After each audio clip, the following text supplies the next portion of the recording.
Okay, so I think we'll get started. So welcome everybody to Quantum's webinar today, working together and understanding the impact of macular disease on daily living. And we're really delighted to be doing this in collaboration with Macula Disease Foundation. We've got Sabine Ostrowski from MDF in Victoria, who's going to be presenting, and also Associate Professor Anthony Kwan from Queensland Eye Institute. We've got a recorded video from him. So I'm just going to do a brief introduction. I'm Rebecca from Quantum, and we've also got Peter in our Queensland office, who's going to be doing a lot of presenting today, and Leanne and Leon in our Melbourne offices. So the aim of today's webinar is to give you as allied health professionals a bit more of an understanding of macular disease and how it affects people's daily living, but also the solutions that are out there for people, to give you confidence with working with people with low vision if you haven't done that so much to date particularly. So just to begin, I'd like to acknowledge the traditional owners of the land from which this webinar is being presented. In my case, that's the Darug people of the Eora Nation here in Sydney, and pay our respects to any elders past or present. Just a bit of webinar housekeeping. If you've not joined one of our sessions before, your microphones will be on mute during most of the webinar. We will have a question and answer session at the end. Preferably, if you do have questions, please use the Q&A little bubble on the Zoom toolbar, or you can put them in the chat. The keystroke is Alt+H if you're a keyboard user. And we are recording the webinar, so we'll make that available afterwards.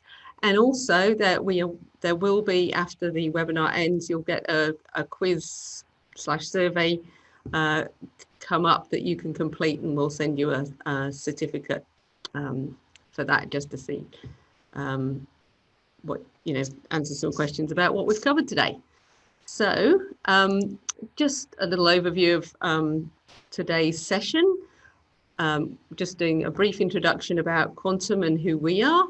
We're then going to have a presentation, as I mentioned, by Sabine from MDF, and she's going to give an overview of macular disease, its impact on vision loss, and a brief bit about treatments, and also the kind of support that MDF can provide.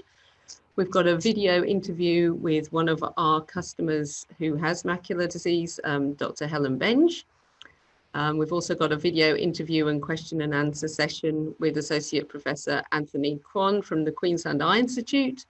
And then Peter Cracknell in our Queensland office is going to be presenting assistive technology that can provide solutions to people and help them with their everyday lives. So, and then we'll have time for question and answers. So who are Quantum? So we're a assistive technology provider. We've been around for over 30 years, used to be in manufacturing, but more recently and the last, at least 15 years have been distributing a wide range of low vision aids and blindness and people with a print disability. We've got 4 office locations at the moment, in Sydney South in Kirrawee, and in the north in Thornley. We've got one in Melbourne, who is in the process of moving, so we can update you on their address, and Spring Hill in Brisbane, but we also have a number of consultants around the country and interstate. We're just establishing as somebody in South Australia, so we can reach people nationwide. We've got a team of about 20, and that includes our lovely, wonderful customer service team that are always on the end of the phone or email. So what do we do? So we work with all ages and sectors. We are an NDIS provider and a DVA provider. We work in, people can get things through My Aged Care through us, job access, and also private.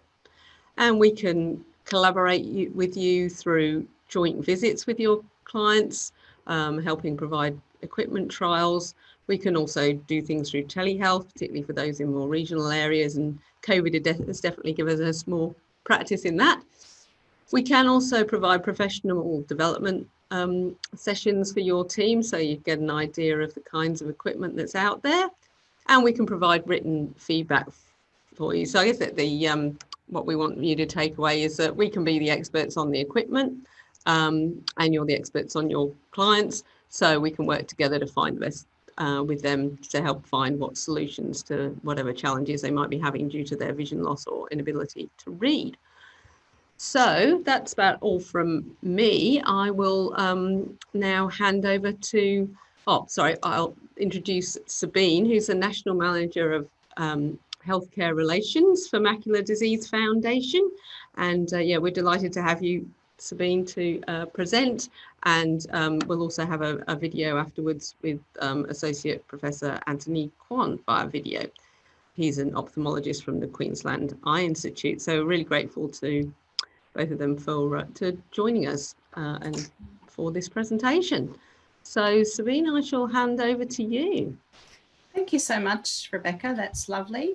It's lovely to be here. I really appreciate the invitation. And Anthony Kwan is actually also one of our medical committee at the Macular Disease Foundation. So Professor Kwan allows us to ensure that all of our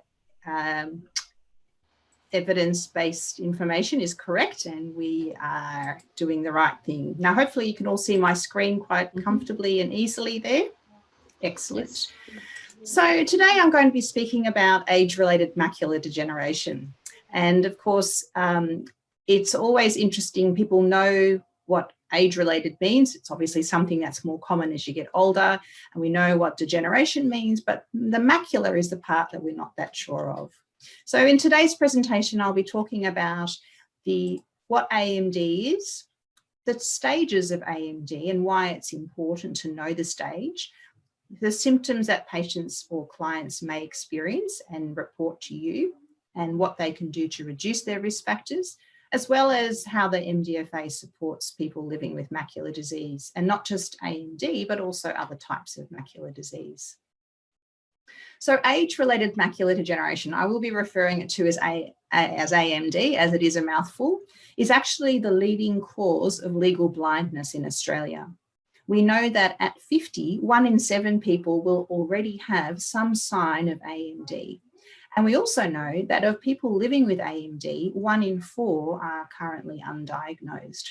And that's largely because in the early and intermediate stages, patients often will not have any symptoms. So it's one of those silent ones that can sneak up on people. And if you compare AMD to other types of causes of legal blindness, such as cataract or glaucoma, you can see that it makes up the largest chunk of the pie. 51% of people who are legally blind have AMD.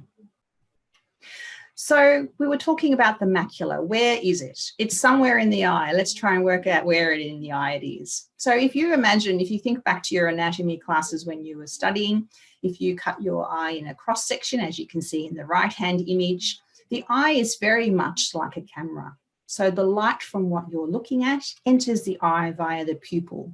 And I like to think of the pupil as a bit like the aperture in the camera. It allows or controls the amount of light entering the eye. The light then travels via the lens, and the lens of the eye in the human flexes to focus things. And of course, in a camera, it shifts in and out.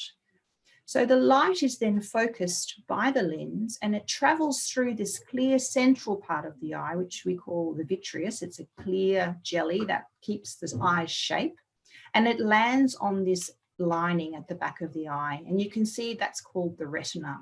So the retina is the photosensitive part of the eye, much like the film in the camera. And it lines the interior of the eyeball. Now, if you look at the picture on the left, that's what we call a fundus photo. So when you go to the optometrist and you have a picture taken of the eye, that's exactly what they're looking at. And in fact, when they examine you with the ophthalmoscope, that's what we see as optometrists. So in the image on the left, you can see that the pink reddish lining of the retina is very clearly visible. You can see the blood vessels, those red squiggly lines, and you can see that, that very white, stark, round disc or optic nerve. So the optic nerve is what is like the electrical cable. It takes that electrical message from the retina or the photosensitive film and sends it to the brain, where it's processed in the visual cortex. Now, if you look to the right of that, you can see this little tiny cherry red spot. and that's the macula. It's this tiny little area, only about 5.5 millimeters in diameter, but it's so important because it's responsible for our central vision. So every time you're looking directly at something or at someone's face or at if you're reading something or looking at fine detail or you're looking at color, you're using your macula. And it's so important because over time with macular degeneration, what we see is we start to lose that central vision. So it doesn't affect the peripheral or the parts around that, it only affects the macula. So it's the central part of your vision that starts to deteriorate. And that's why it's such a devastating diagnosis to a lot of people in the later stages, because it can really impact their lives. Now, I like to talk about the stages of AMD because it really gives a little bit of context as to how likely people are to be experiencing the symptoms that we talk about and also about treatments. So AMD, there are 3 stages. There's early, intermediate, and late. The good news is that about 85% of people will never progress beyond early or intermediate AMD. And that's good news because that means that largely their vision isn't too badly affected. It's only the unlucky sort of 15% remaining that may go on to the later stages of AMD, where it starts to impact on their vision more closely and impacts on their daily life. And there are 2 stages or 2 types of late AMD, which we'll touch on. So just taking you back to that cross-section of the eye, remembering that we're looking just at the macula, that little central part of the retina, that film in the camera, and we're taking a little cross-section out. So in early or intermediate AMD, we've now repositioned that little cross-section. So now the light is entering from the top and it enters the photoreceptor cells. Now in early and intermediate AMD, the process is very similar. There is some type of dysfunction within a particular layer of the cells called the retinal pigment epithelium, and I'm going to test you on that afterwards. And those cells are responsible for removal of waste. So any process in the body, we know that there's some type of waste product. In AMD, there's a dysfunction in the RPE, or in that layer that's supposed to remove that waste and put it into the bloodstream, which is at the bottom of the image. So what happens in AMD is there's a buildup of waste products that normally wouldn't be there, and they're these yellow waxy-like deposits called drusen. Now, if you remember the picture we were just looking at, on the left, you can see the normal eye, so the normal, healthy, cherry red little macula. And then on the right side, you can see the green arrows pointing to drusen. So those very faintly visible yellow spots. And at this stage, the patient will not really be aware of anything. So that's early AMD. We then go to intermediate AMD. And so you'll notice now in this image that the drusen are larger and there's more of them and they start to join up.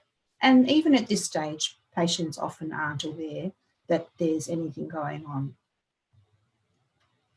Then we said there was a 3rd stage, which is the late stage of AMD. And there are 2 types of late AMD.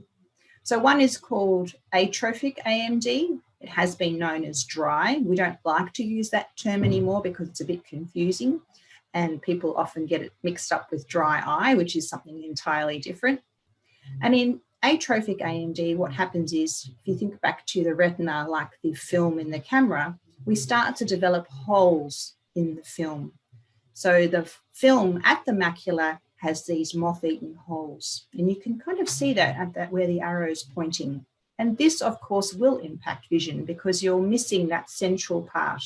And in fact, Stuart, one of the guys from Quantum, likes to point it out that it's a bit like having a fist on the end of your nose. It kind of blocks that central part, and particularly in the more advanced stages. And then there's the second type of wet AMD, of late AMD, which is called neovascular or wet AMD. And this is a stage where, sadly, the eye is trying to fix itself. What happens is the brain goes, wait, hold on, there's something going wrong here. There's this waste product accumulating because you've got the drusen there.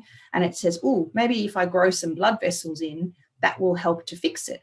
they'll be able to remove that waste from that area. But in fact, those new little blood vessels that grow into the retina or the macula actually are leaky. And so they in fact make the situation a lot worse. As you can see in this image where, again, healthy eye on the left, I think you can tell, unhealthy eye on the right. So this patient has had a leak of fluid from the little vessels at the macula. And this, of course, is quite devastating. So these are the types of patients that would come into my practice in a morning and say, oh my gosh, there's something in my eye. And it's as though they've had an ink dropper drop some ink into the eye. Very noticeable and very sudden. And luckily there is treatment for wet AMD, which are the injections.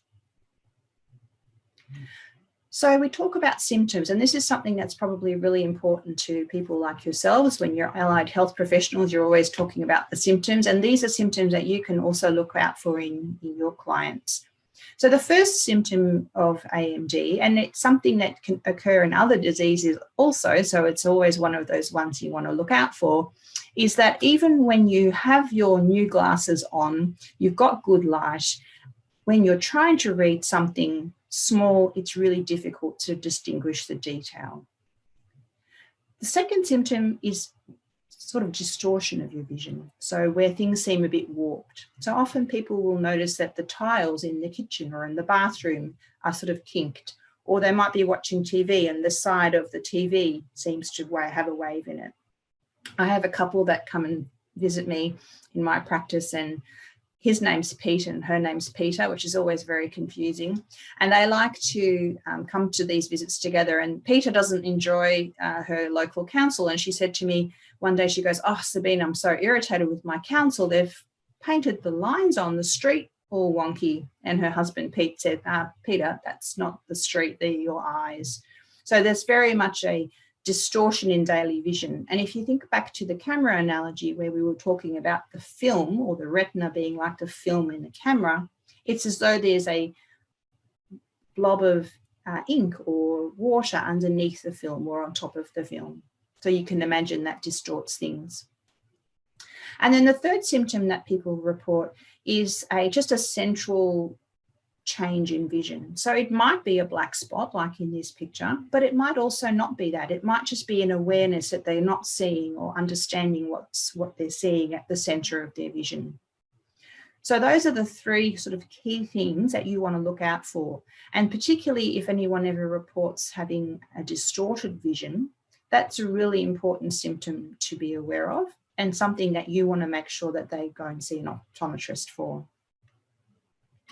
So this is a little bit of a video without sound just to demonstrate what it might look like. So still can see the peripheral vision, but the central vision is not very clear or distinguishable. So you can imagine if you're greeting someone or you're trying to do anything detailed in the center of your vision, it's pretty much impossible. But of course, this is in the later stages of AMD. And of course, like other eye diseases, the impact of AMD isn't just on the size of the letters on the chart that you can read. It's a very sort of profound ripple effect. So it affects people's social life. They're unable to interact the way they're used to. Often people don't recognize people at a distance. So it becomes one of those situations where their friends think they're ignoring them in the supermarket. There is that sense of not being able to participate because you're not able to read social cues. When you can't see someone's face in detail, you can't pick up on what they're really thinking. There's also the psycho-emotional of where will this end? What's going to happen with my vision? Am I going to go completely blind? Which of course in AMD you wouldn't. But it's that sense of not knowing where it's going to end and what will become of them. And that sense of isolation and fear. So a lot of people with low vision, particularly in the early stages when they haven't adapted, become quite agoraphobic, are kind of loath to leave the house. And so that's not uncommon because it's quite daunting to go out when you're really uncomfortable with what you're seeing or not seeing. And so that really has a functional impact in terms of daily living and being able to do the things that they need to do to get by. And then, of course, there's always the economic impact. These are people who are in their later life. Usually by the time it gets to late AMD, they're in their 70s and 80s. They have limited funds. They have multiple comorbidities, other things that require attention. And so the cost of treatment and going to appointments and the taxi and just the economic burden becomes worrisome as well. So it has a really wide impact. And we also know from the research that people who are vision impaired are twice as likely to slip or fall, are 3 times more likely to experience depression, and are twice as likely to need other health services as well. So it's a really important part of your work in understanding how that would affect the way you interact with your environment. So we talk about risk factors a lot at the Macular Disease Foundation, because risk factors are something that we could potentially modify to improve outcomes. So that's a very large part of our messaging with our community. So there are 3 strong risk factors for AMD. The first is, of course, age-related macular degeneration. So we know that at 80, 1 in 3 people will have some sign of AMD. We also know that family history is a very strong risk factor for AMD also. So 50% more likely to develop AMD if you have a first-degree relative, so a parent or a sibling with AMD. And we also know that smoking is a strong risk factor for AMD. So smoking is one of those ones that we know that you're 3 to 4 times more likely to develop AMD if you smoke. You're more likely to develop AMD earlier in your life, up to 10 years earlier, and you're more likely to develop late stage or late AMD. So smoking is one of those strong key risk factors. So the first 2, age and family, we can't do a lot about, but at least you're then aware that you need to have regular comprehensive eye exams. And so that's a really important part of our messaging, and also something that you as allied health professionals could also emphasise: the importance of having an eye exam every year if you're over 65, or more regularly if you've been advised to by your optometrist or your ophthalmologist. The second thing that we really advocate is using an AMSLA grid. So an AMSLA grid is something that's freely available to all allied health professionals. You can go onto the Macular Disease Foundation website and order them for your patients. And they're just a simple little grid that allow us to test each eye separately to see whether there's any distortion. And it's a good little monitoring tool for people who have AMD who want to see if there's been any change.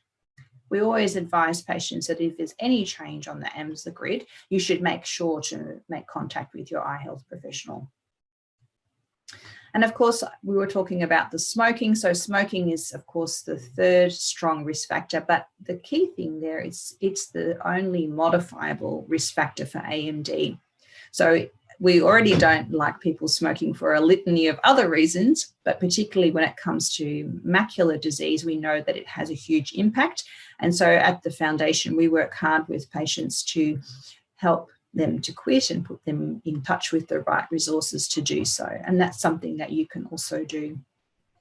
And then there's another layer of risk factors, which are the moderate risk factors. So those risk factors, there's 3 of those, and that includes hypertension, a BMI of over 30, and cardiovascular disease. So if people have any of those, they are more likely to develop AMD and for it to progress. And of course, these are things that you can modify through a healthy diet and lifestyle.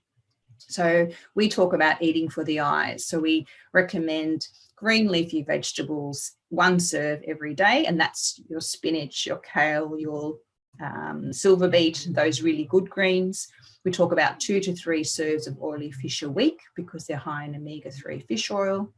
We also talk about a handful of nuts a couple of times a week, as well as eating the rainbow, having a variety of fruits and vegetables, having the healthy fats, not saturated fats, and making sure you're eating low GI carbs. So it's all very much healthy body messaging, but this is also particularly for healthy eyes.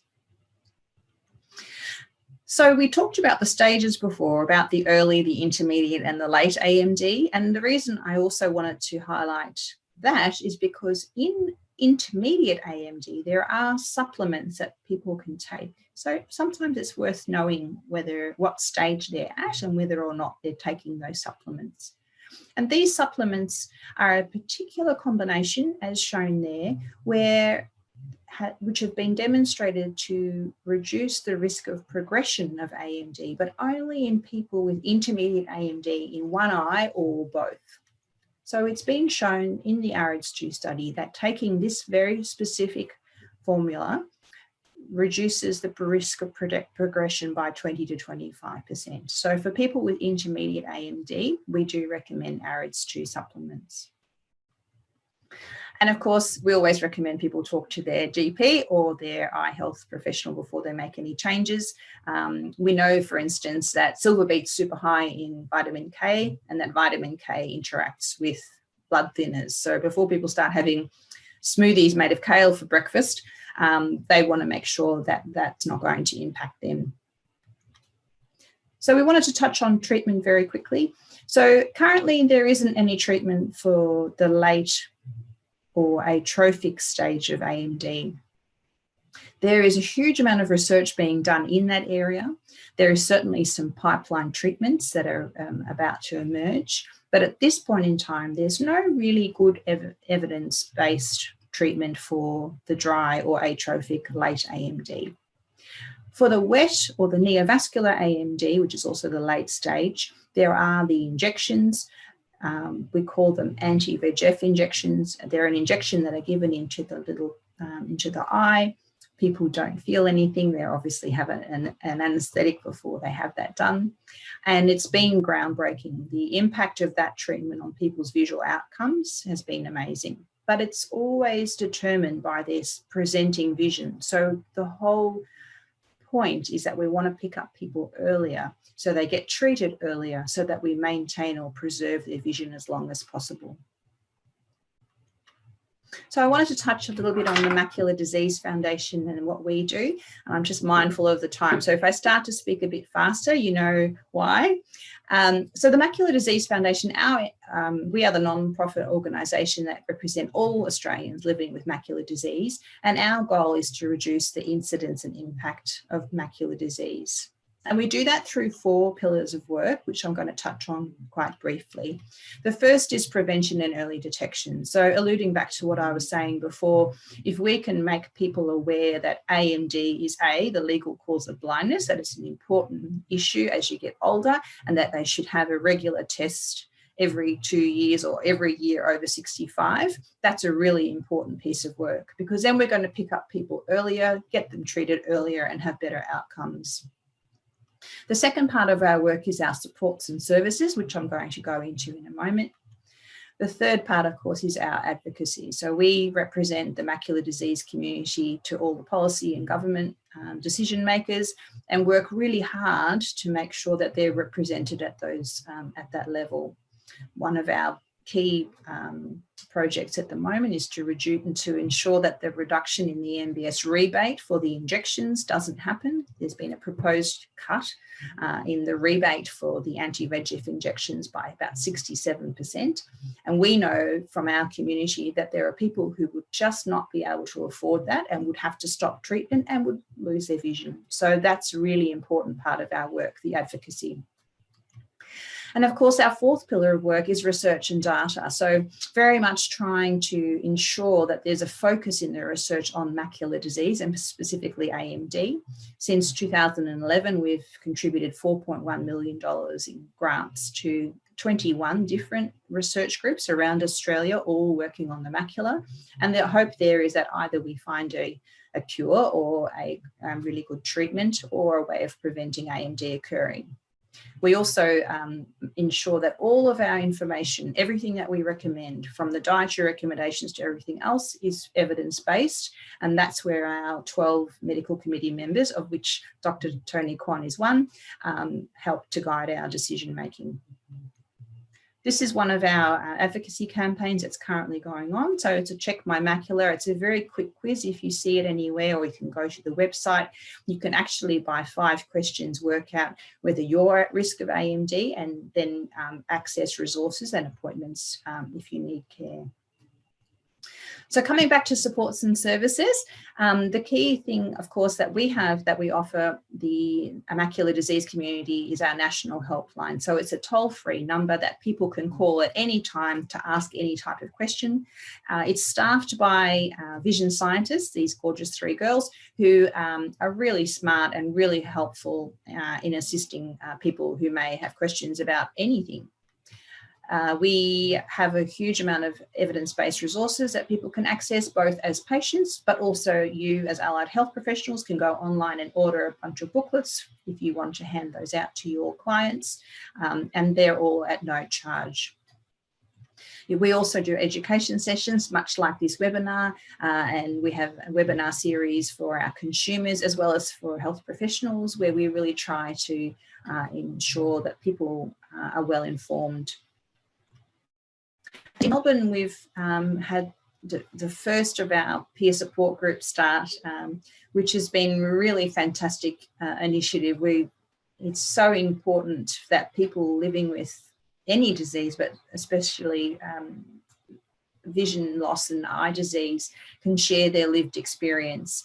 So in Melbourne, we have 2 peer support groups. One is based in Ringwood East and the other is in Brighton, where people can access, join the group and share their experience with other people who are also living with AMD. But we also have other forms of peer support. We have a telephone peer-to-peer support program where people can ring into our hotline and speak to someone who's also been diagnosed with AMD. And we also have some digital options which are under development. And of course, we link people. So we don't sell anything. That's not part of what we do. We're very much about information and support, but we do link people to different organisations. And of course, low vision services are really important, particularly in the later stages of AMD, although some would argue it's good to get people used to things a little bit earlier while they still have capacity to learn and to see what they're doing, so that when they get to the late stage, they at least have those skills in place. And of course, Quantum is one of the groups that we recommend, but we are a bit like Switzerland. We will recommend all the different organisations to whoever makes contact with us, and they make that choice themselves. And of course, the other part of the equation is all of the associated services. And I'm sure you guys would know from your own experience that the NDIS and My Aged Care are very complex, and often a lot of our time is helping people to understand those systems a bit better and providing support there. And the important thing to know with the Macular Disease Foundation with our work is that we tailor the information and the support to where people are in their macular disease journey. So if they're at risk, there are certain things that you can see we talk about, and then over time we may change the conversation as we check in with them periodically. So you as allied health professionals can also refer to the foundation if you have a particular client who has macular disease and is potentially feeling a bit low, socially isolated, or would like information. You can go to our website and refer there. So I'd like to say thank you very much to Rebecca, and I will hand back to you now. Thank you, Sabine. That was wonderful. So that's great. And in the email following, we'll certainly put the national helpline in the email again, so people have got that. So our next portion is a pre-recorded interview I did with one of our long-term customers who has asked me to tell her age. She is 94 and living in her own home, Dr. Helen Beange. So I shall just try and share my screen and start that. I'm here today with Dr. Helen Beange. Tell us about her journey with macular degeneration and how she manages her independence. So one question we have for you, Helen, is there anything you'd wish you'd known early on when you were diagnosed with macular degeneration that you weren't told at the time? Yes, because the diagnostic thing goes through medical hands, really. And one of the things that doctors were not then very good at doing was telling you anything about any of the ancillary services. So I had absolutely no idea what I could get in the way of help, which was not medical help. And at that stage, there was no cure at all for macular degeneration. I had the wet kind, so that nowadays I would be able to get injections for it, but in those days there was just laser treatment, really. So that's what I heard about. Mm-hmm. But I would like to have known that there were non-government organisations and that there were organisations which were commercial organisations which would provide you with assistive devices. And I heard nothing of that from the medical people, who really didn't know much about it, I'm afraid. Really hope that's improved. Oh, okay. That would have made all the difference. Instead of saying to me, you're going to lose your vision, you're not going to go completely blind, but you won't be much of a reader, which opened a chasm beneath me that I wished I could sink into and never return, because almost the most important thing in my life was being able to read. Oh, yes. So nobody ever said, look, there are things that you can get, or that you can get magnifying devices, or you can get books read to you from daisy players and so on.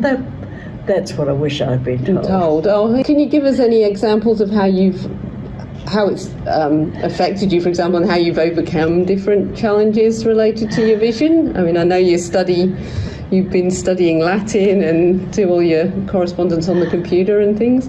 Studying Latin was a big thing. I would hate to have given that up. And I would have hated to have given up, looking things up on the computer and so on. So I suppose that would be the main thing I would like people to think of. Knowing how to use a computer, even in the most amateurish way. I was not at all technically adept, let me tell you, really clumsy with everything, with all technology, in fact. But just being able to use a computer made all the difference to me. And I really urge everyone to try to, if they've got a real challenge with their vision, the main thing that will help them is the use of the computer and other uses of artificial intelligence, because that's just adding to what you can do in every single way. Oh, yeah, that's lovely. And what have you used to help you manage your sort of everyday tasks and maintain your independence? I mean, I see you're still living in your own home and I suppose you can see, looking around the study, that first of all there's a computer, and there is a very large desk-sized magnifier, and that's the thing that I use every day. I've got it there every day. Just today I've been looking at old family photographs with my son. Yep. And I've also got there the iPhone. The iPhone, absolutely terrific, of course. I mean, I couldn't keep appointments or know where I am or anything without the use of the iPhone and the calendar on the iPhone. Even ordering groceries. I mean, I hardly do any shopping now. I've got some help. People are wonderful and do shopping for me. But to try to remember what you've run out of, writing down notes is no longer possible to me, Rebecca, because I can't read my own writing. Oh, sure. Yeah. So what I have discovered is that if I talk to Siri on the iPhone and say, this is my grocery list, and then give it to the supermarket, and it comes. So that's probably, from the day-to-day thing, the most useful thing. That and the calendar on the iPhone. Oh, wonderful. And one other question. So, having had several devices over the years, when you were looking at different devices, did you prefer to go into a clinic or have the option of seeing things in your own home? It's very handy to be able to see things in your own home, because that's exactly where you'll be using them.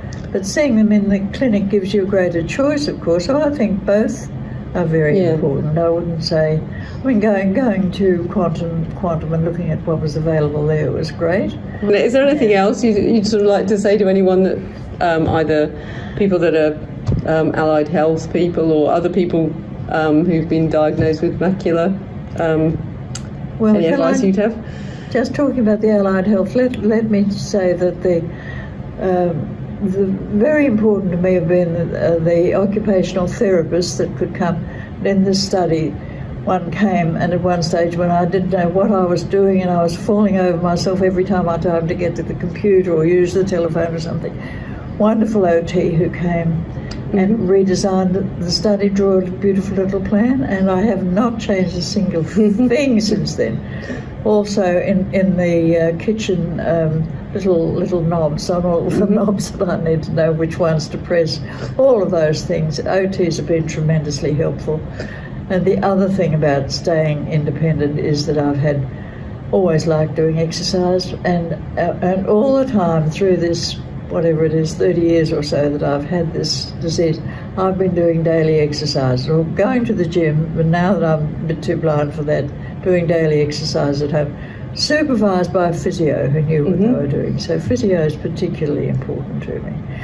As far as talking to the other people, the customers, as it were, who are going through knowing that they've got serious eye disease or may become, as I am, legally blind and so on, please don't sit at home ever.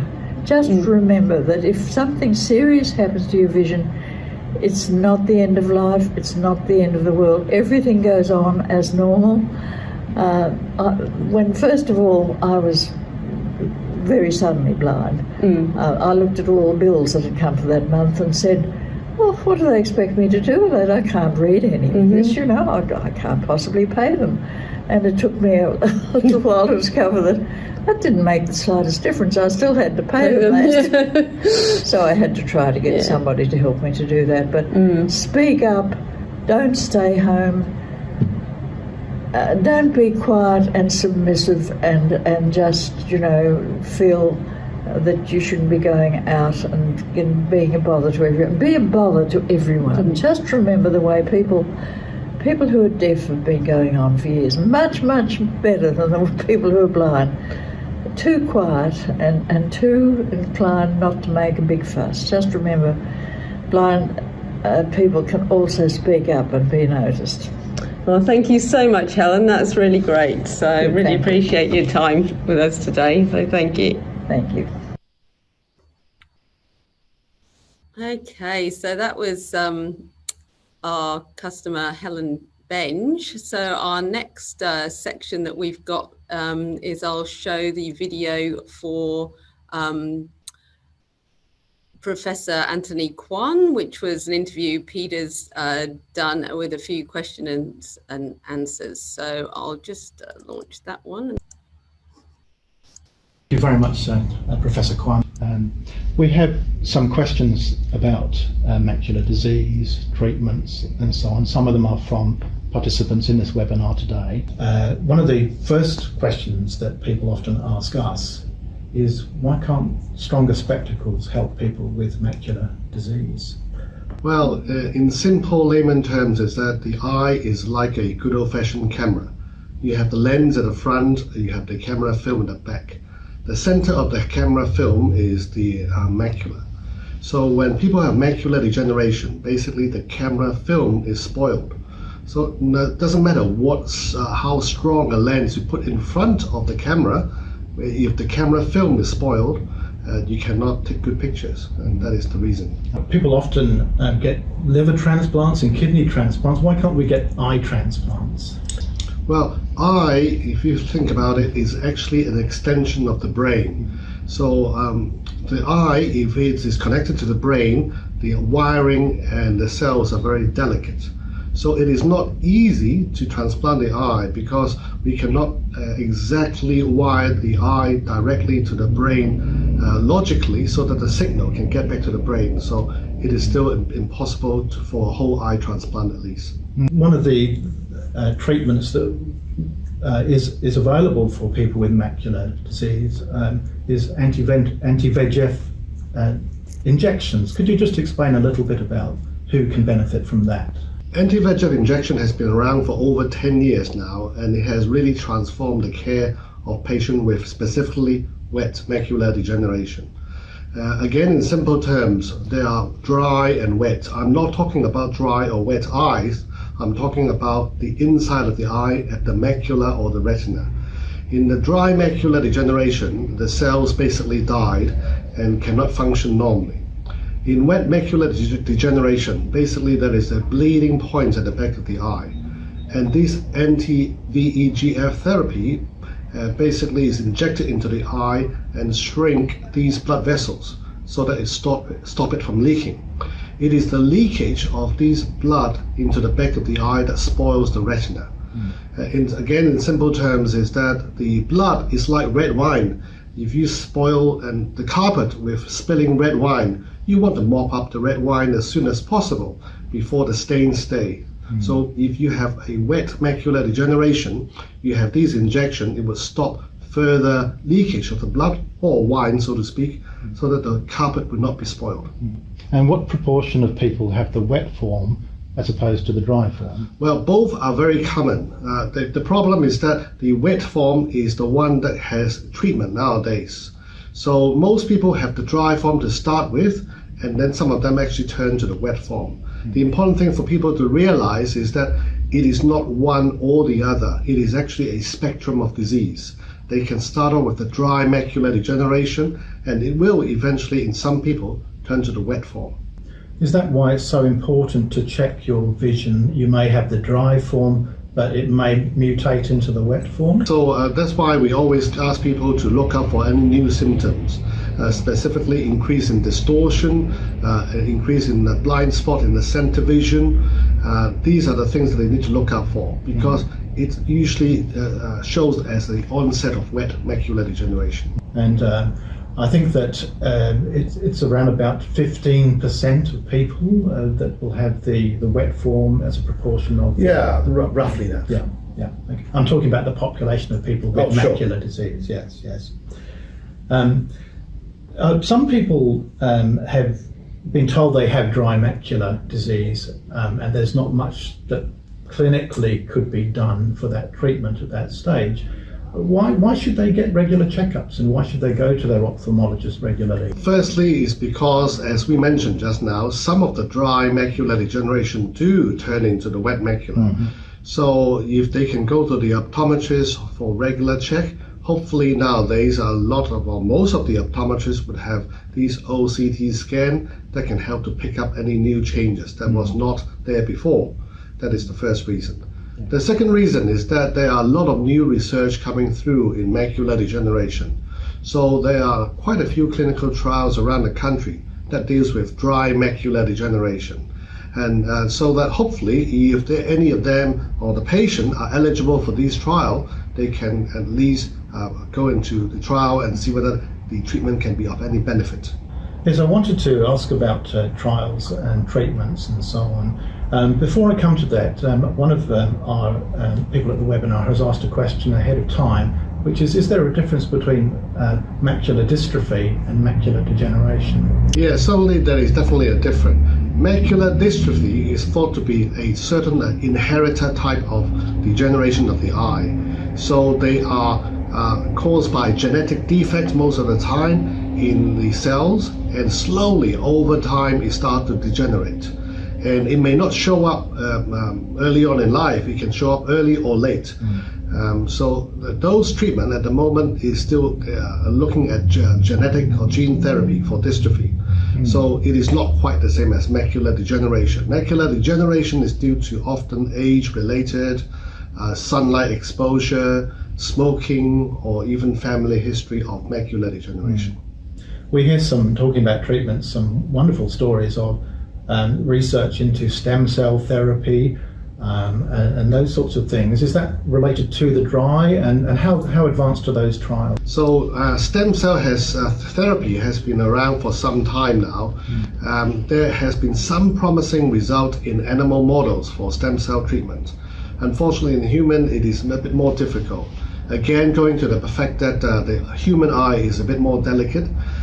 The cells that we transplant are often progenitor cells. In other words, they have not differentiated into the cells that we want into the back of the eye. So even when we transplant these cells may not turn into eye cells that can be of any use. That is why it hasn't been too successful so far. So we don't have any human trials yet with stem cells? There has been human trials all around, but not specifically on Australia. So it may be a few years off before we have Sure, that's right. A proper treatment. Correct. Somebody else asked, what about the bionic eye? Is that a possibility as well? Certainly, bionic eye is a possibility, and it has already been investigated around the world, specifically America, Germany, and Japan.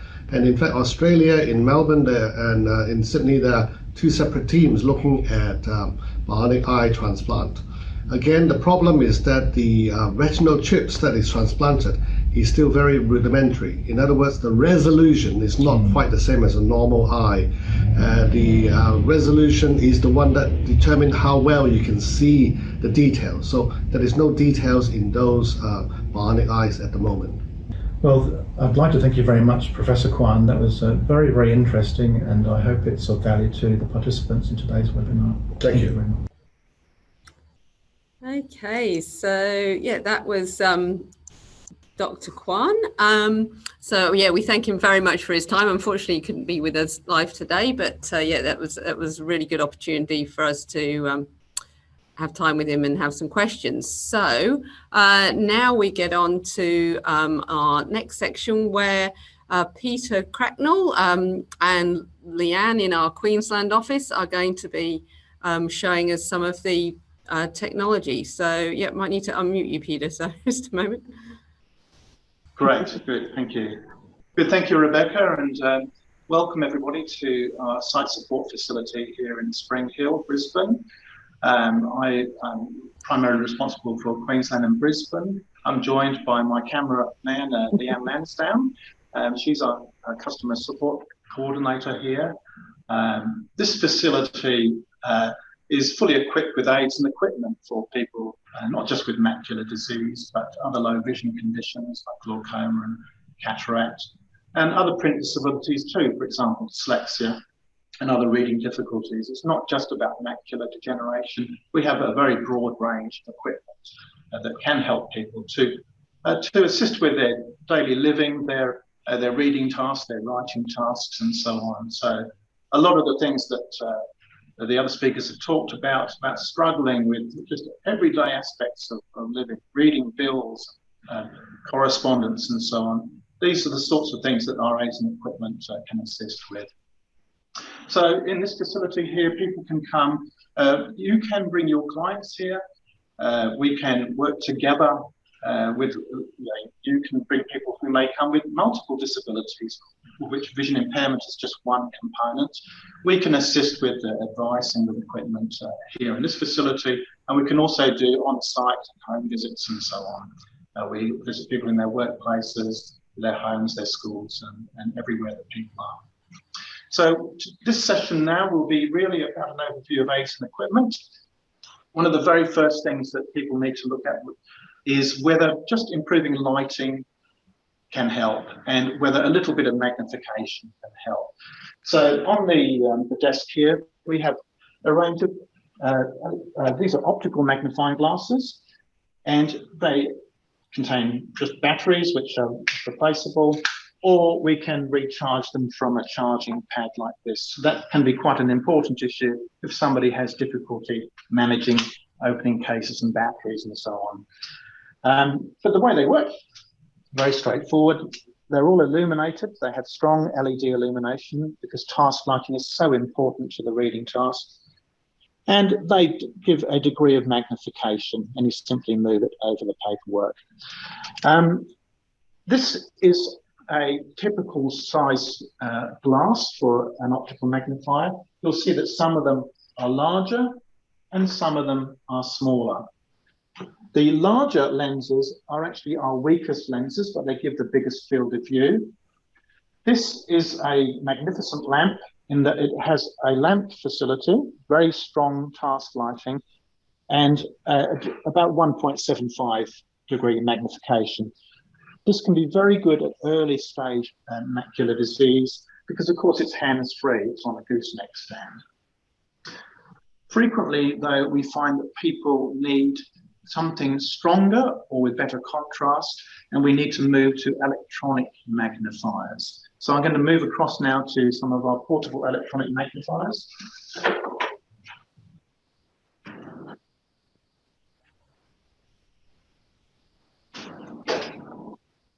So on this desk here, you'll see there's quite a broad range of portable electronic magnifiers. They're portable because, of course, they're lightweight.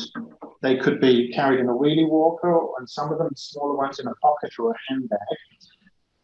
The smallest one here, the Clover 3, has a screen about the same size as an optical magnifier, but its power is a lot greater.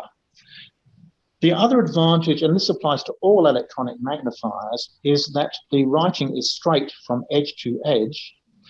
It's a lot greater magnification than we can achieve on an optical magnifying glass, and we can change the contrast of the background. At the moment, I have black writing on a white background, but I can change that to an alternative color. And people may express a preference for this or that color, and all of our electronic devices have a whole palette of colors that we can choose from. This is only possible with electronic magnification. So then the issue becomes, well, this is very convenient, but I can't fit longer words on at the size of magnification I need. So this is where we have a range of larger and larger and larger electronic magnifiers. So if I go from a 3-inch screen to a 6-inch screen, we have a lot wider field of view, and therefore our reading speed and reading comfort can increase. We can operate this device with a button or with a gesture. And of course, Helen Beange mentioned that she's a great iPhone user, and she would be familiar with these kind of swipe type gestures to operate a touch screen. When we're with people, we're constantly trying to work out, are they a person that is familiar with current technology like iPhones and iPads, or are they the sort of person that only needs minimal buttons, real physical tactile buttons? And that may influence the decision about the equipment to get. So some of our equipment will have tactile buttons but no touch screen, and others will have a combination of either touch screen or dials and buttons. And as you can see, we're still in the portable range here. These devices are still movable from room to room, which gives a lot of flexibility, not just within the home, for example, in the kitchen, reading recipes, but also when visiting family, and so on. So our job is very much to work out how this fits into people's lives and their vision capabilities, and also to think about how they might progress with their vision. So what happens when people need to read books and so on? They may need a larger screen. We have on this desk here a range of what we call desktop electronic magnifiers. And they're called desktop, of course, because they sit on a desk. It doesn't have to be a big desk. It could be a computer table. It could even be a trolley. But the key point is that they are in one location and they're not going to be moved around, which means that the person has to bring their reading materials to the device. But when it comes to reading where you need to see a lot on the screen, then these sorts of devices can achieve very large magnifications. They're controlled by just very simple dials and buttons. And even with a very large magnification here, I can actually use a sliding platform to be able to gently move across the reading material. I'm moving the book underneath and reading on the screen here, of course. This is a 24-inch screen. We do have smaller screens, and we have screens where the camera is mounted at the front rather than behind the screen. And this can be a great advantage where people need to see their real hands while they're operating. So, for example, if they were doing a knitting task or something like that, they may want to see their actual hands. And as you can see, I can see my magnified hands and I can see my real hands. And this can assist a lot of people when they're doing tasks like Sudoku, crosswords, and so on, or maybe a bit of scrapping, that sort of thing. And also very much when people are writing letters and correspondence, because they can actually see their magnified image here, and they can also see their real hand and their real pen here. So once again, this is just to illustrate that it's very much not just about the vision of the person, but the sorts of things they wish to do, where they wish to do it, and what their capabilities are. These machines, all being electronic, can all adjust the colours, as I showed you on the smaller machines. Black backgrounds are often very popular for people with low vision because they're often very sensitive to glare, and they need to reduce glare by inverting the background or changing the print to a different colour like yellow or something like that. We do find that sometimes people, as they progress through, for example, macular degeneration, that they may tire at very large magnifications when they're reading, and they may not be reading novels anymore at these big magnifications, but they will certainly get a great benefit from reading correspondence, managing their affairs and so on, what's on TV tonight, that sort of thing.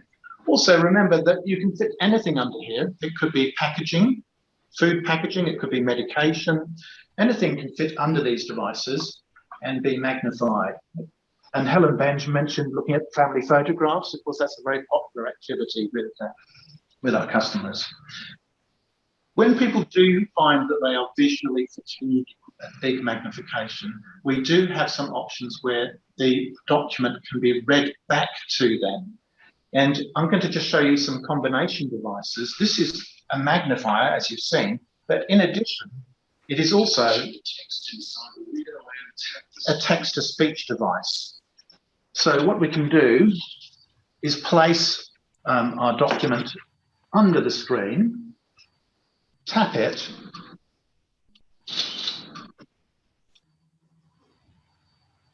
and in a moment, it will start to read the document.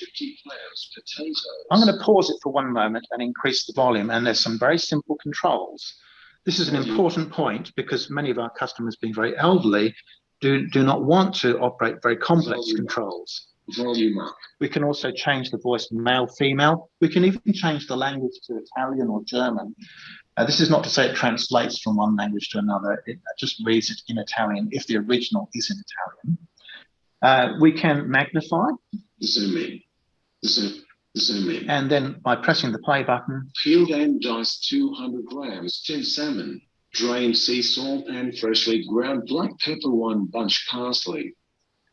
Another nice thing is that we can also use a touch gesture to say, oh yes, I want to read from this point, and it will then read crumbs, 1 cup flowers, like this. So though, of course, the device is very sophisticated under the bonnet, the whole interface is designed for people, elderly people, to be able to operate, even with significant vision impairment. Now, of course, unfortunately, some people with macular disease do progress to not really being able to operate the screen at all. Those people might then move entirely to an audio platform, text-to-speech. And we have a range of devices that are purely text-to-speech with no screen. So, for example, the Clear Reader here, it's got the speech element of the Clearview speech, but no screen. The controls are very simple to operate. They're just dials and buttons, and the principle is exactly the same. You have a camera that comes out, you press, I'll just switch it on, you press a button, it takes a picture, and then it will read it out loud with no screen or magnification, of course, but all operated just with dials and buttons. One of the nice things, there we go, it's starting to speak. So what I do is I press the button, the light comes on, takes the picture, and then it ignores any of the photographic effects, but then we'll just concentrate on reading the print.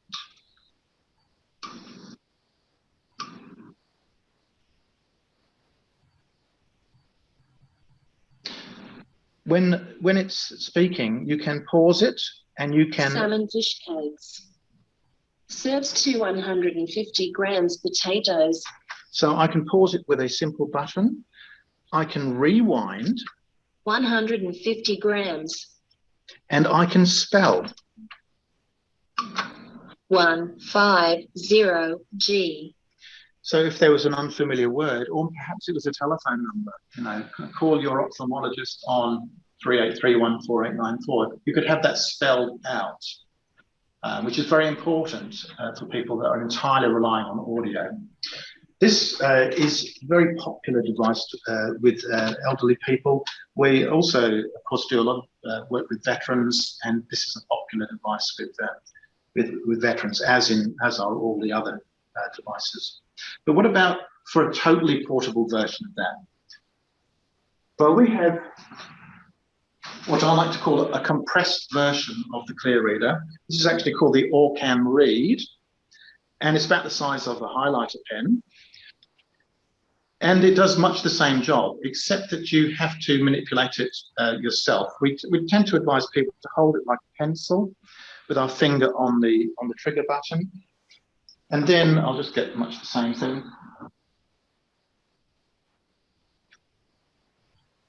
Then what we do is we simply point the Orcam Read at the page. Salmon fish cakes serves to 150 grams potatoes, peeled and diced 200 grams. And I pause it by pressing the same button. And you saw how quick that was. It was almost instantaneous. There's a couple of modes. You can have it so that it only reads the paragraph that the little laser spot is on, or it could read the whole of an A4 page or larger. In fact, it can even read things at a distance. So, for example, it could be a poster across the room, and I could just photograph that with the Orcam Read. Rehabilitation solutions for vision loss. So as you can see, that was at a distance there of about 10 feet. And it could be any distance, in fact, as long as the print was large enough to read. So this can be an extremely useful device, not just in the home, but out and about in restaurants and shops and so on. You pick up something off the shelf, you can just zap it with your Orcam Read and just listen to the information there. I should say it can't read handwriting, but it can read electronic screens as well as print, paper print. So that could be a display board, it could be anything electronic that was presented. Now we do have another version of the Orcam, and this is called the Orcam My Eye, and this one is small enough to clip to the side of a pair of sunglasses or to regular prescription glasses. What we do is we put a little mount on the side of the spectacles, and then it just magnetically clips to the side like this. It does exactly the same. It does exactly the same as the Orcam Read, but it's operated with gestures. So for reading something with this, we simply I'll point your finger and we just point to the paragraph. Salmon fish cakes. And it just read the area I pointed to. If it had been another block, it would have read that block instead. And you might say, well, if the person has vision impairment, how can they point to anything? Well, as you know, there are degrees of vision impairment, and people can often perceive the blocks of text. They can't read them because they have the central vision loss, but they can point to various blocks of text and have them read out loud by the Orcam My Eye. Now, the Orcam My Eye does have some extra functions that may help people in their daily living. One of them is face recognition. And what this is we can program the Orcam to recognize up to 150 people and announce their name as they approach. Within about 8 meters, the Orcam will just pipe up and say the person's name discreetly in your ear so that you have a heads up. And you can act in a more natural way. You can greet the person. Sabine was mentioning that one of the impacts of macular disease is that social isolation where people feel inhibited because they're not interacting with their friends and colleagues and neighbours. This is just a tool that can assist people to live in a more normal way. It can also be a safety thing where people can identify that a man or a woman is approaching if they're not known. And there's a raft of other features that the Orcam My Eye can do as well, including barcode recognition at the supermarket, colour recognition, banknotes, a whole heap of different features, and some very smart reading features also to be able to just read the headlines in the newspaper or the amount of money on a bill. All this is possible because, as Helen mentioned earlier, because of the wonders of artificial intelligence that can be built in to a device that small. So I've talked mainly about magnification, text to speech. And Helen Beange also mentioned that she uses the computer a great deal, and that's a lifesaver for her. It's not for everybody, of course, but how does a vision impaired person use a computer? Well, I could demonstrate one of our programs, and I think we'll just see if I can do this directly from the computer. Let's see. So on my computer screen here, I have it unmagnified, but using a special program called ZoomText, we can actually magnify the screen. I'll just see if I can.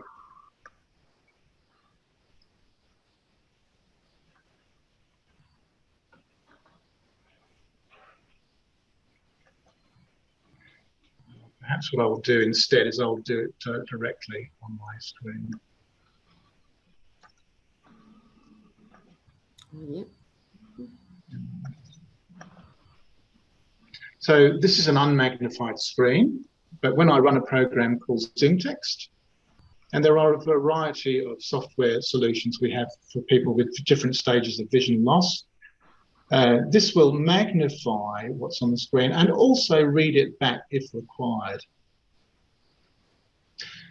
It runs with Windows. Our speciality is with the Windows operating system. Helen Beange was using iPads and possibly a Macintosh, but this program here, ZoomText, runs with Windows.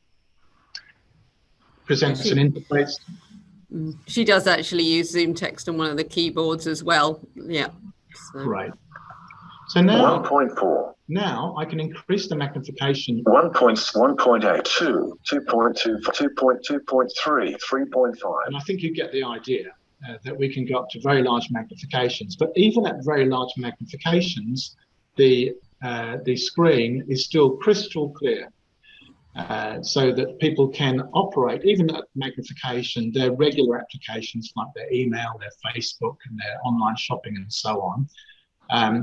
Then as we operate, say, task search like box, regular programs like Microsoft Word,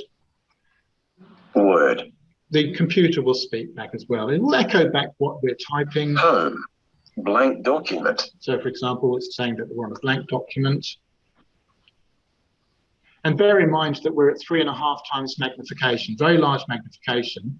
And as I type now, hello, my name. It tracks what I'm typing. Peter. Hello, my name is Peter. And more importantly, because we could have achieved that just by changing the font size, we can also magnify the ribbons at the top of our applications. And this is the issue that most people have, is not being able to see the tiny little icons and options in Outlook and in Facebook and so on. But with ZoomText, they can, and they are prompted because it will actually say what these things are as well. I've got mine turned off at the moment, but you can vary the amount of speech that this will speak. So this is an example of how people can continue to use computers to be engaged in the community, to manage their affairs and so on.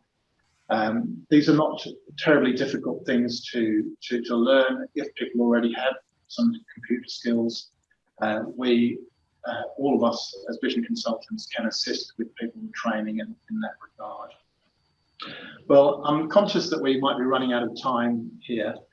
So I did speed that up a little bit, the overview, just to give you an idea that there's a whole range of equipment available for people at any stage of vision loss. So thanks so much for attending today. I'm going to hand you back to Rebecca and we might do some questions and answers. Thank you so much, Peter. That was a great overview. And I'll just quickly share my screen again. So, okay, so yeah, now is your opportunity to ask questions. And I noticed we have had a couple already. So like I said, if you want to put those in the Q&A little bubble or use the chat, we'll answer these live. So I'll just stop that share so we can see Peter. So one of the first questions we've got is, I had a colleague who had significant difficulty with Zoom Text and its compatibility with Windows 10. Has this been resolved? So I don't know if you want to speak to that, Peter. Yes, it's one of the. It's a good question, because of course one of the things about Zoom Text and our other assistive software is that it has to constantly keep up with changes in Windows, changes in browsers, and all these sorts of things. So yes, of course, there are times when people may need to upgrade their version of Zoom Text to keep up with a change in Windows or a change in Microsoft Office and so on. We address that with a series of software maintenance programs where people can update every year to make sure they have the very latest, totally compatible versions. Yeah. So yes, if there's a particular customer, if they've got the serial number of the Zoom Text, and if they got it through us, we can certainly try and look that up and help, because for a number of years now it's been compatible with Windows 10. So that they can always update. So okay, is there any low vision assistive technology which can assist with reading microwaves and electric stovetops? Now, that might depend on the person's vision, but I'll. With the microwaves, of course, the first option would be whether a magnification option might help, a portable magnifier, just to read the dials and so on. Occupational therapists can really play a big role in adjusting those simple household items with locator dots and markings and so on, and training about sequences, about pressing this, then pressing that, and simplifying the process, say for a remote control or something like that. There are talking microwaves available from Vision Australia, but of course the choice of whether you have a talking microwave or simply modify an existing microwave is up to the person and of course the people supporting them. Yeah, so it might be worth trying some of the portable, if person's got enough vision, a portable electronic magnifier or magnifier might be the way to go. And what about JAWS instead of Zoom Text? I don't know the difference, thank you. So we can certainly explain that. Yes, so of course the people that use Zoom Text are principally people with low vision, and they get some benefit from seeing a magnified screen, magnified mouse pointer and so on. They also often get a benefit from having some complementary speech feedback, as I showed you. Just so that you know that you mistyped something, or perhaps to give you some complementary feedback about the control you're pointing at. But people that use JAWS, they actually don't need a screen because they are totally blind, or they are so vision impaired that they cannot benefit from magnification. We probably would assess the cutoff point to be around about magnifications of about 8 times or more. At 8 times, you're only really seeing about 3 letters on the screen at once. It makes it almost impossible to operate a computer where you can only see 3 letters at a time. So we do encourage people, if they're getting towards that 6, 7, 8 magnification, to consider using more speech feedback and less visual feedback. We actually have a combination product, which is a combination of JAWS, which is just the screen reader, and Zoom Text, called Fusion, which combines the two so that they're integrated. And that's a transition product. That's for people who may be transitioning entirely to audio, but are still getting some benefit from magnification. But yes, JAWS is purely a screen reader. It's a very good screen reader. It will give complete access to a Windows computer. Zoom Text is principally a magnifier with complementary speech, which doesn't give all of the features that JAWS can, but gives some assistance through audio. Thanks, Peter. A couple of other questions. In terms of assistive technology, do you find that OTs are best placed within the NDIS to recommend these supports? They say they're in Tasmania and services are limited. Yes, this is exactly what we have found. It's the OT being at the centre of this whole jigsaw. They are best placed because they will be referring and drawing in a variety of consultants to arrive at a solution for the person. So some of those issues might be about mobility, they might be around anxiety, and the OT is very well placed for that, and home modifications, of course. but they frequently will not have the deep level of expertise that vision consultants like ourselves can lend to that. And often the devil is in the details. So, you know, one magnifier may be appropriate for one person, but not for everybody. That's where it's a good idea to collaborate with us, to do joint visits, to come to showrooms like this, test equipment out and take our advice as part of that process. But yes, I think OTs are centrally placed in NDIS, yes. Yeah, and I'll just mention we do have Stuart Andrews, who's in our Melbourne office, looks after customers in Tasmania, so he does get there and liaise with people and OTs there, so could hopefully assist. We can certainly pass on his details. Dominic's asked, is there any mobility aids, for example, electric scooters on the market that specifically assist people with low vision to operate them? I'm certainly not aware of that. Maybe No. Sabine might have been able to advise a little bit on that. It certainly is one of those grey areas where people do attempt to use those scooters, even at very serious vision impairment, because of course they don't have the same restrictions as motor vehicles. But I'm not aware of any modifications. I imagine you might be thinking about sonar and that sort of thing, which might be like collision indication and that sort of stuff. I strongly suspect that stuff is on the horizon. We already have sonar for blind people, wristbands that can vibrate to indicate you're approaching an object, canes that can also do the same.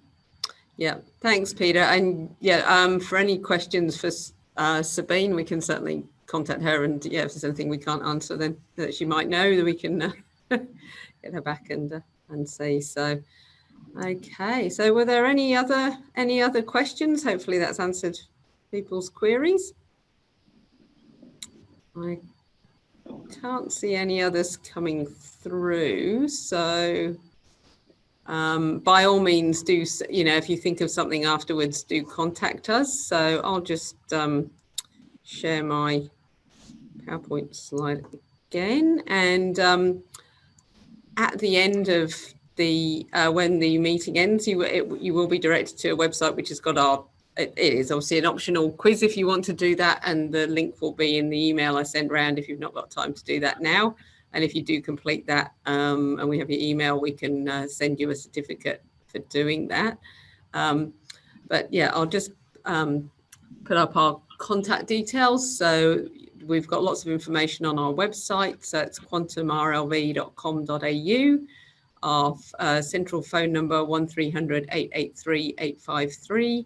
We can direct you to the most your local consultants or office, and info@quantumrlv.com.au is our general email address. Again, it goes to our customer service team and can point you in the right directions or assist you directly. So yeah, thank you ever so much to everybody that's attended today. I hope you found it useful, and yeah, and thank you to all our presenters and Peter in Queensland and Leanne, and also Leon for being on standby in case we had any technical dramas. He's in Melbourne, so we haven't spoken to him, but thank you, Leon. So I'll leave it there. So thanks very much. Thank you so much.